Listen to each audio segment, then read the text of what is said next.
साथी हैं और बाकी आपको डिटेल में बताए जाएंगे।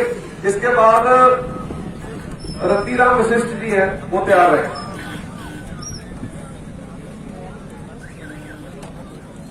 देश के भूमि पुत्रों की इस साझा लड़ाई को लड़ने के लिए राजस्थान के इस सिंह कवार पर पहुंचे हुए मेरे किसान साथियों, बाप तुल्य बुजुर्गों, मेरे नौजवान साथियों, मेरी माताएं, मेरी बहनें, इलेक्ट्रॉनिक और प्रिंट मीडिया के बंधुओं, मैं सुरेंद्र खट्टर आप सबका यहां पहुंचने पर हार्दिक अभिनंदन, स्वागत और वंदन करता हूं।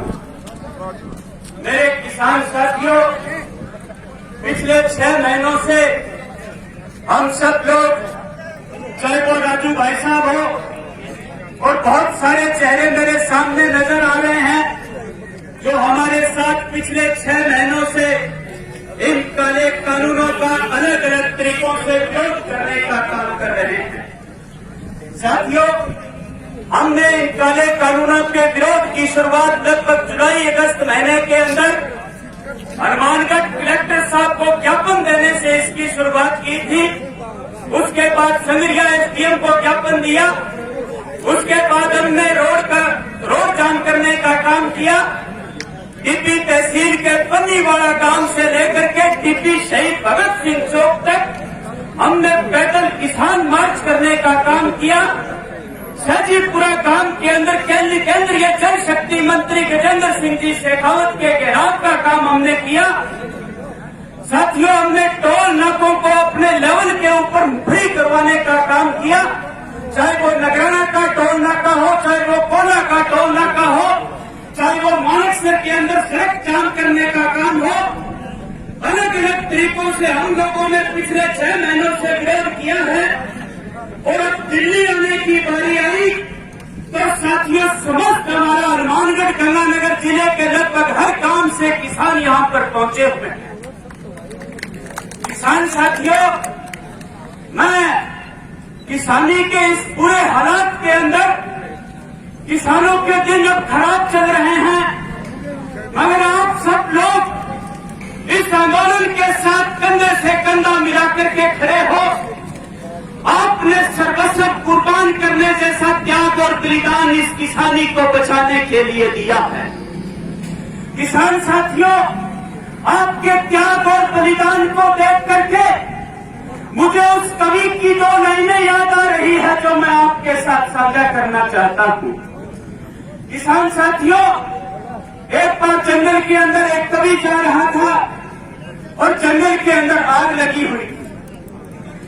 जंगल के अंदर भयंकर आग लगी हुई थी, पेड़ जल रहे थे, मगर साथियों उन पेड़ के ऊपर बैठे हुए छोटे छोटे पक्षी भी जल रहे थे।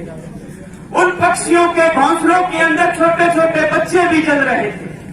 तो वो कवि उन पक्षियों से कहता है, उन बच्चों से कहता है, बड़े ध्यान से सुनने वाली बात है मेरे साथियों, बात बंद कर दो, आपसी बातें बंद करके बड़े ध्यान से सुनने वाली बात है। वो कवि कहता है, आग लगी इस वृक्ष को और चले डाल और पात, तुम क्यों चलो पक्षियों जब पंख तुम्हारे साथ। वो पक्षियों से कहता है कि आग तो इस वृक्ष के लगी है जैसे आज किसानी के आग लगी हुई है, आज किसानी के जैसे आग लगी हुई है, इसी तरह से वो कहता है इस वृक्ष के आग लगी है, इसकी जड़ें गहरी जा चुकी है, यह हिल नहीं सकता है, मगर पक्षियों आपके तो पंख दिए हैं, आप उठ करके कहीं दूसरे स्थान पर क्यों नहीं बैठे।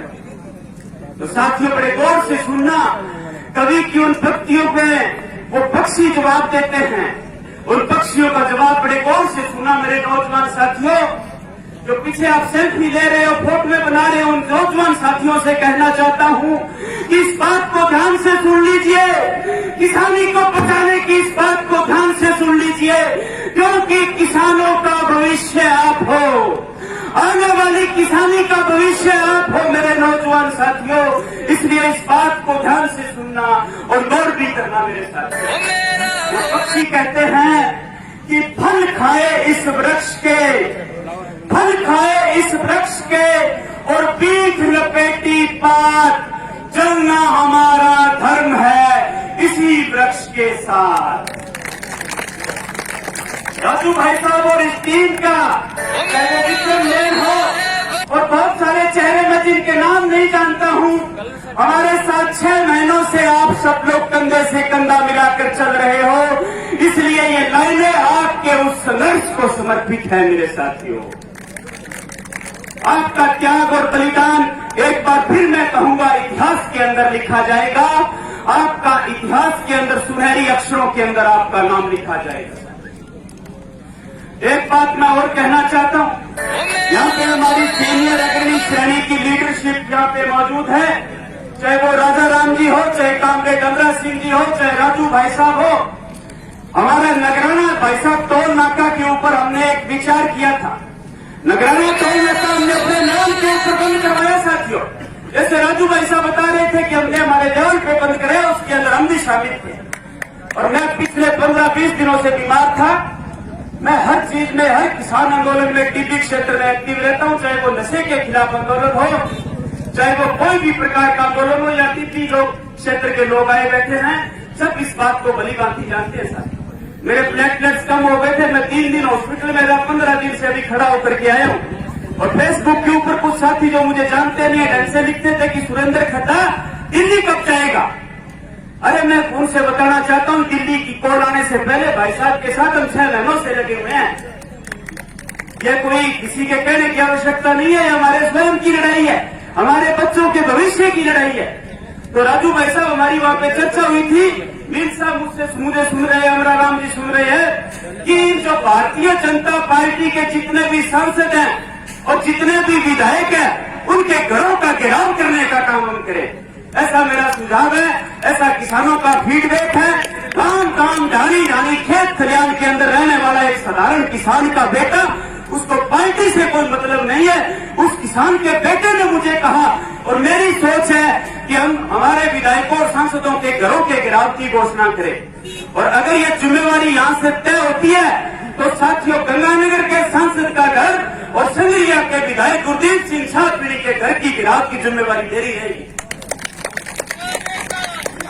दूसरा साथियों, मैंने बल्लीवाला से लेकर के इंद्रजीत सिंह भाई साहब और बहुत सारे किसान, हम पैदल मार्च किया था, जन जागृति पैदल मार्च, उस मार्च को हमने नाम किया था, ये करीब 3 महीने पहले की बात है।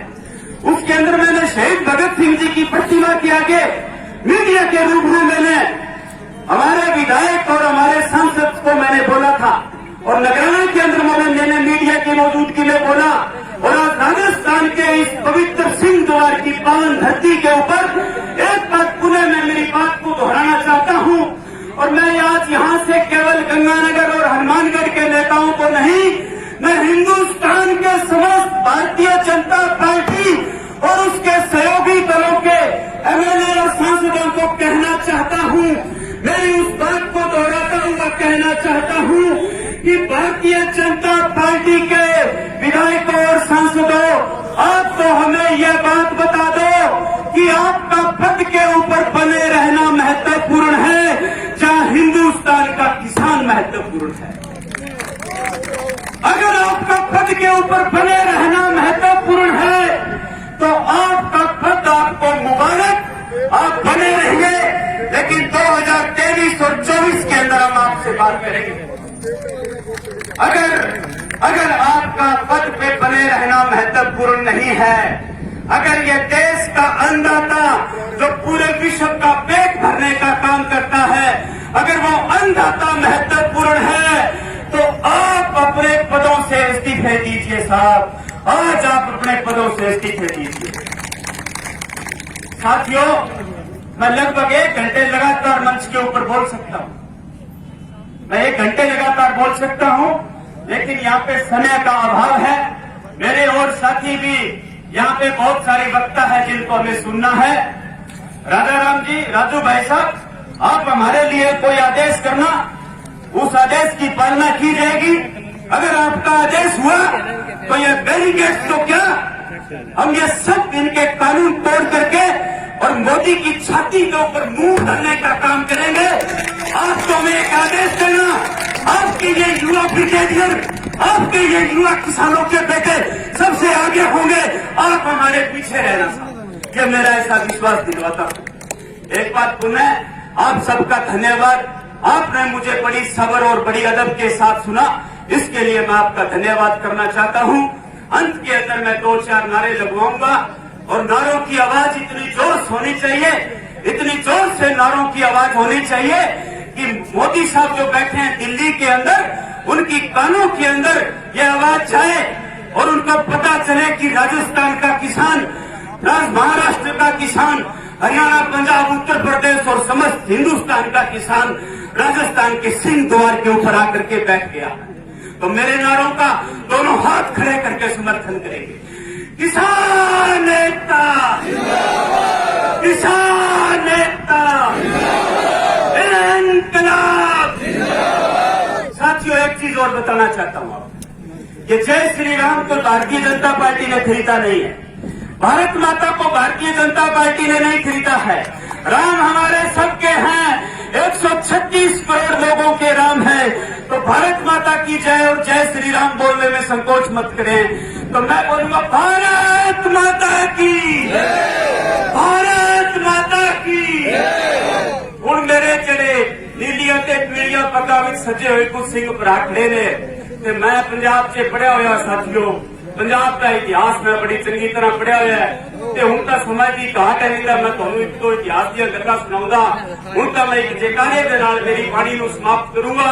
सारिआं नूं हथ जोड़ के सारिआं दे चरनां 'च मेरी बेनती है कि जयकारा इन्नी जोर दी छड्डिओ कि सारे हिंदुस्तान 'च पता चल जाए कि गंगानगर, हनुमानगढ़ ते पूरे जेड़े सिंध ने उत्थे इकट्ठे होए ने।